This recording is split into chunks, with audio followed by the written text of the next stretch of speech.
resourceful learners are the explorers and knowledgeable learners are the navigators, strategic learners are the hard-nosed leaders of their own education. When difficult decisions loom and many possible options are present, they carefully analyze the situation and choose the path most likely to yield the deepest new learning. In 1911, Ernest Shackleton lost the race to be the first person to reach the South Pole. He set a new goal: lead the first team to cross Antarctica across the pole. He met with difficulty right away. His ship, the Endurance, became trapped in the ice, and he never made it to the continent. Eventually, the ship sank. He and his crew survived on an ice floe for 497 days. Eventually, they were able to launch lifeboats and set out for Elephant Island, the nearest island at 700 miles away. This is Elephant Island. From this remote island, he took a team of 5 on an additional journey of 800 miles in a 22-foot lifeboat to a settlement on South Georgia Island.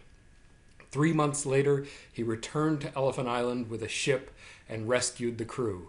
All 27 crew members survived. All along the way, Shackleton faced life or death decisions affecting the lives of 27 other people.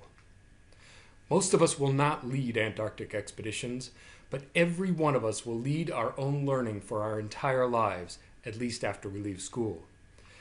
We will make decisions, big and small, about how to learn new skills, new knowledge, and how to approach new and unknown demands, like buying a house, raising kids, supporting aging parents, leading colleagues, approaching the curriculum of a new grade level, or even learning and integrating a new curriculum framework into our practice. For learners to be ready to make these decisions and prepare for their life of learning, we need to design curriculum that allows them to make effective decisions. Each phase of this decision-making process would be important to consider. Here's one model of decision-making. In this case, a 7-step process. Step 1, identifying a problem to solve, or in a learning example, a goal. Step 2, gather information relevant to the meeting of the learning goal. Step 3, develop a set of options for meeting the goal.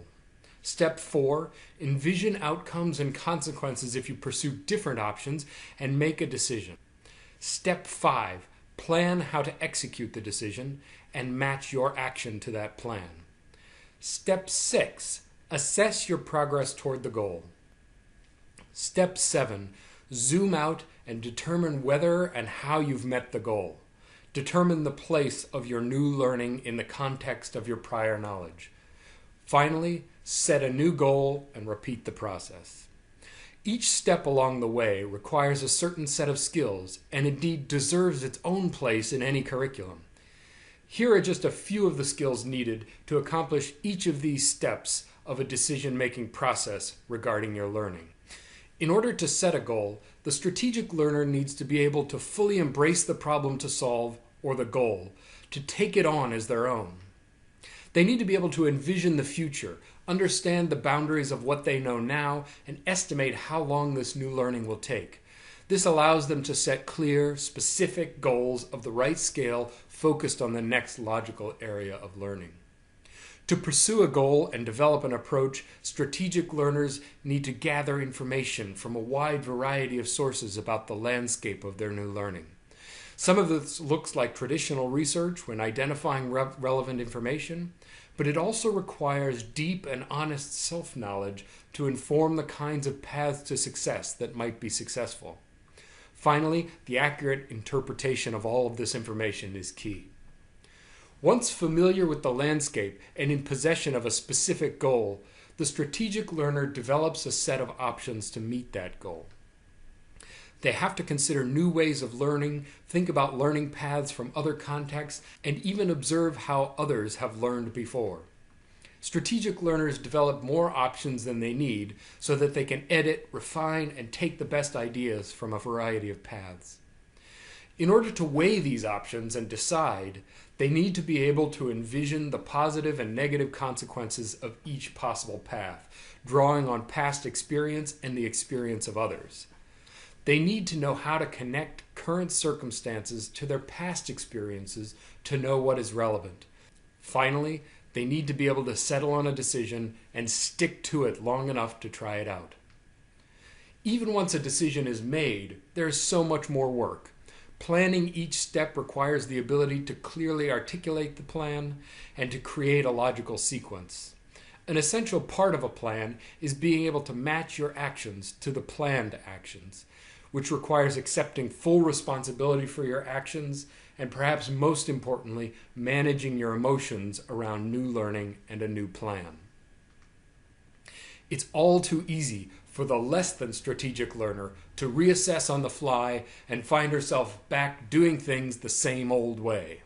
Once arriving at a key waypoint or even at the learning destination, the strategic learner assesses their progress. To do this, they need a clear image of the goal and be able to objectively lay their progress next to that goal. This requires critical self-reflection and managing your emotions to stay focused on the future. Finally, in order to set the next goal, the strategic learner zooms out to examine the whole landscape of their new learning. They have to be able to synthesize what they've learned from their self-assessment to see where they went beyond the goal and where there may still be holes in their learning. They also need to map new learning and connect it to what they knew from before. Finally, each spark of curiosity, each tangential question that they did not pursue should be captured along the way so that they can use these for possible future learning goals. The depth and breadth of skill involved in strategically managing your own learning is profound. Indeed, teachers exist to help manage exactly this.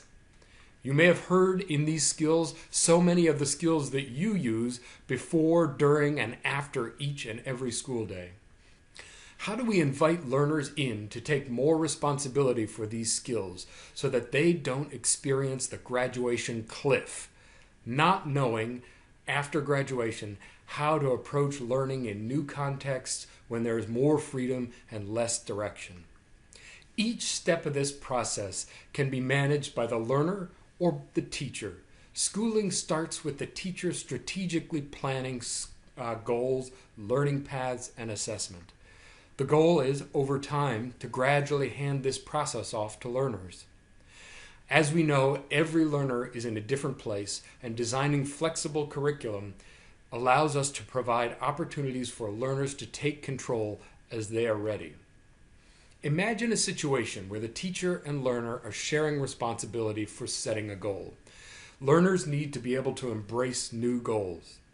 A teacher cannot do this for the learner. In order to get to this point, a teacher does need, however, to articulate the relevance of the learning goal, to answer, why are we learning this? To help the learner embrace the learning goal, the teacher might prompt the learner in various ways to envision the future and map their current understanding to imagine how this new learning fits. These are joint responsibilities.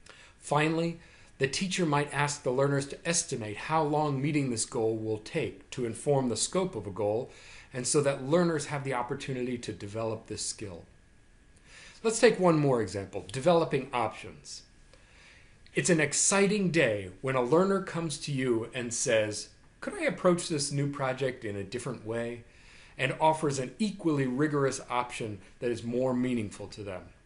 In order to get to this point, you might have them contribute to a list of options along the way. Perhaps even you ask them to observe others and bring in options from other classes or contexts.